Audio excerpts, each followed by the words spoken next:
let's talk about the future of streaming. Today, we're diving deep into a really interesting new player called the FOB TV. Their whole pitch is to be the standard issue streaming service for a very specific and very global community. So what's their game plan? Let's break it down. Now, this isn't just some idea sketched on a napkin. The strategy we're about to walk through comes directly from the minds behind the operation, the founder and CEO, Vincent Soberano, and the research and development team over at SEQ8 Studios. They've built this whole thing on what they say is a really deep understanding of the market. Okay, so first things first, what's with the name the FOB?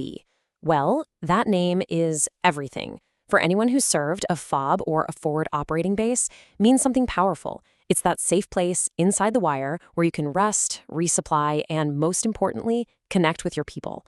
So this isn't just a label, it's a promise. It creates an instant connection with the exact audience they're trying to reach. So here's how we're going to tackle this. First, we'll look at what they mean by a digital forward operating base. Then we'll get into the big media problem they're trying to solve, and of course, their solution, the FOB.TV. After that, it's all about the numbers, the multi-billion-dollar opportunity they see. And finally, we'll wrap up with their mission and the actual roadmap to get it all done. All right, let's start with that core idea, a digital forward operating base. See, the name itself dictates their entire strategy. They're making it clear they aren't just building another website with movies on it. They're trying to create a digital safe zone, a real community hub that's built on a foundation of shared experience. And they really drive this point home.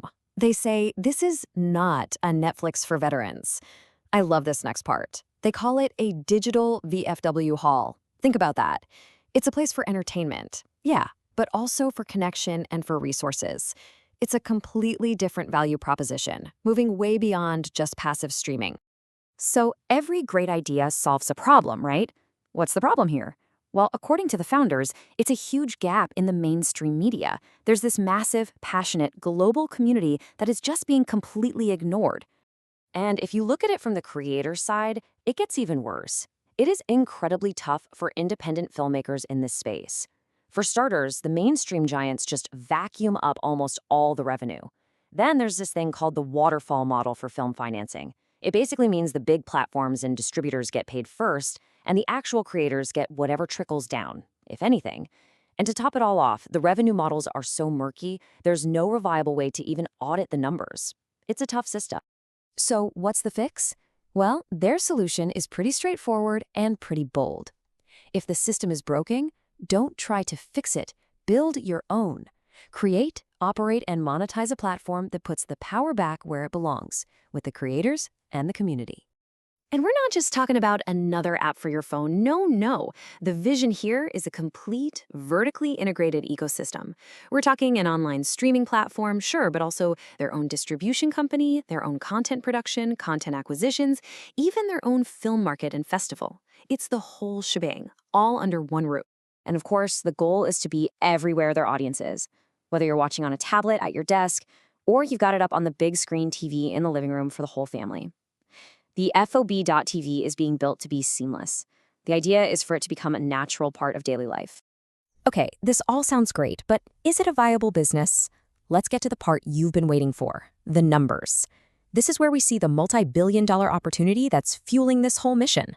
So let's start with what they call their conservative baseline. Just by tapping into the core U.S. veteran market, they're projecting almost $239 million in annual revenue. And they're stressing that this is just the launching point. Because, the appeal of these stories goes way beyond just the veteran community. They estimate there's a market of 50 million other viewers. We're talking family, friends, history buffs, you name it, who are totally interested in this content and are just not being served right now. So what happens when you tap into that massive broader audience? The potential, they project, is an additional $5.2 billion in annual revenue. Billion with a B.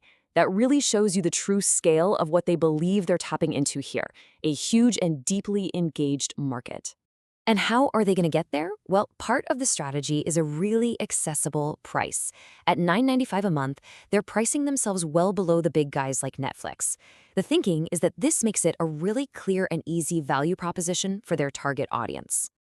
Look, a powerful vision and eye-popping numbers are one thing, but they don't mean much without a plan to actually make it happen. So let's shift gears and look at the company's mission and the roadmap they've laid out to execute this whole thing. And they are not wasting any time. Their timeline is aggressive.